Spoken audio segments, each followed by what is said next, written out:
There are three adventures that we offer. The first adventure is kind of our most limited adventure, but it's also potentially the most exciting. It's investing in U.S. real estate.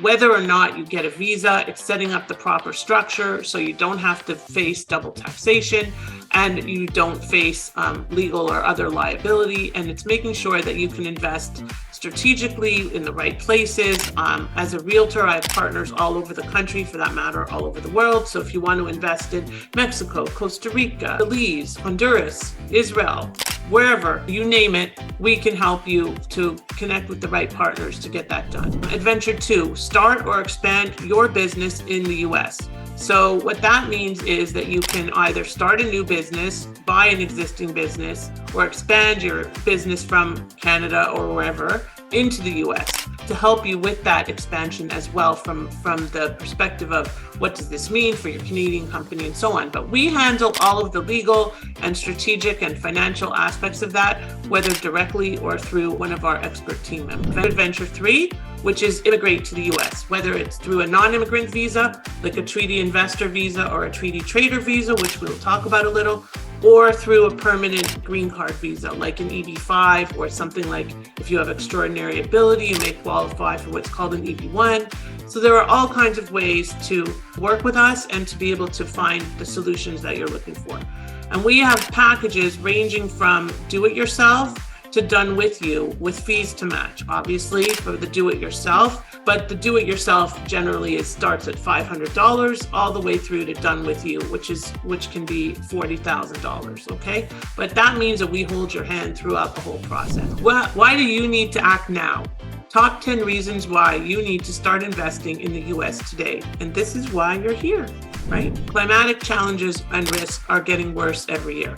This is a picture that I've seen a few too many times, and really I like to see it in a picture, but not in real life. And the prospect of me putting on multiple layers and having to shovel snow is so unappealing that every time I see it, I'm like, oh, thank God I made this decision. So I'm very grateful to have made the decision. It'll be 22 years in February. The US market offers great investment opportunities now. So everybody's worried about the rates, but the opportunities are happening now. And the opportunities, you can always refinance, but it's better to buy when the prices are dropping than to buy when the prices were as crazy as they were 6 months ago. The opportunities are happening now, and it's really, really great because this is the time to take advantage, unfortunately, and it's not always because people can't pay their mortgage, but maybe they've changed their minds, or maybe they need to move out of the state, or whatever the case may be. And there are opportunities abounding. So take advantage while you can.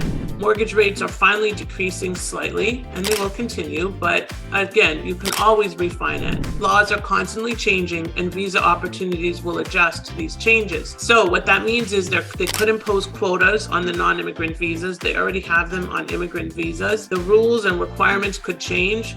Right now, the average investment threshold for an E1 or an E2 is approximately $100,000, except in real estate, which we'll talk about. But at the end of the day, that could change and they could mandate a number. Right now, it's a substantial investment in a non-marginal business or a substantial trade. So if they mandate a number, suddenly it's a game changer, right? Your inflation will continue to rise and your money will be worth less. Unfortunately, that's just the nature of what's going on. The price of the US dollar will continue to increase in comparison to the Canadian dollar and many other world currencies. Your initial investment could be as low as 200,000 USD. Actually, it could be even lower. It could be as low as 100,000, depending on where. Even as low as like 20,000 in some places like Ohio and Detroit. But on average, it's about 200,000. You can rent out your real estate, as every real estate investor knows, to earn monthly income while you watch its value increase. You will diversify your investment portfolio with more secure assets. And when you own investment real estate, you have the freedom to become your own boss, which is what we all aspire to, at least most of us. Most importantly, you won't have to suffer through one more of these, which was my most important determining factor. I wanted opportunity and I didn't want to deal with snow. So why Florida? So let us count the ways. So Florida is just one option, but it's our favorite, and we're going to show you why. I mean, first of all, it's a destination. we have Disney, we have Universal, we have all the theme parks. It's a great opportunity to buy low and maybe sell high. The cap rates are great. You have just a plethora of reasons to invest in Florida. And we don't only work with Florida. For example, I just saw one of my former partners join us from Arizona, and we have lots of investors that invest in Arizona and Texas and North Carolina and Michigan and in Ohio and Georgia. I mean, you name it, we have investors that invest in these places, and we can find you opportunities in these locations. And here is a comparison. Now, if you look at the property, the one for the half of a duplex in Toronto, so that's a half a duplex. It's like 2 bedrooms, 1 bathroom in the GTA, not in the center of the city, not at Avenue Road in Eglinton, for example, but outside of the city in a affordable area. And it's $1 million for a half of a duplex. Whereas this property on the other side, on my right, is $1 million in Story Lake in Kissimmee, Florida. 8 bedrooms, not 2 bathrooms. It's 6 bathrooms. And these properties can rent out for a couple of $1,000s a night. So if you buy them as an investment, they are a huge opportunity. And some of them are in areas that are only short-term rental focused, which we will share with you in a moment about one of our clients' short-term rental properties that they have just themed out. Is absolutely beautiful. What could you buy with less than $500,000? These are 2 examples. The duplex is a full duplex for $420,000, the Naples area, and a lot of our investors invest, or a lot of our clients choose to invest in Southwest Florida, from Sarasota or even Tampa all the way down. So there's great opportunities to invest there. And then you have on the other side a $315,000, let's call it, investment also in Story Lake, but it's a townhouse. And this is a 3-bedroom, 4-bath townhouse that can rent out for over $1,000 a night in season if themed out properly. Here's a couple of options for under $200,000, which is kind of crazy when you think about it. I mean, this is a cute little single-family home, $165,000 in Melbourne, Florida. Melbourne is in the Space Coast. It's a beautiful area, gorgeous. Cape Coral is in Southwest Florida. It's called the Miami of the West Coast of Florida, and it's an amazing place with Finger Lakes. It's really, really nice. And this is a $166,000 condo. Here's a couple of other options. This one on Boca West. So I don't know how many of you are familiar with Boca Raton, which is actually where I live. Boca West is one of the country clubs here. Now, you don't really see country clubs in the GTA, for example, but country clubs, some have mandatory memberships, some do not. But this one, Boca West, does have a mandatory membership, but it's amazing. Like, you would never have to leave your community to access everything from food to gyms to entertainment to restaurants to like literally everything, golf, pools, and everything you would want. So this property is a 2-bedroom, 2-bath condo in a beautiful community that's available for $130,000. Tack on maybe another $100,000 for the country club dues, but you have access to that country club all the time. In the middle is another Boca Raton opportunity without the country club. It's $120,000 condo, and then you have one in Sarasota for also $120,000, and that's a little tiny single family home,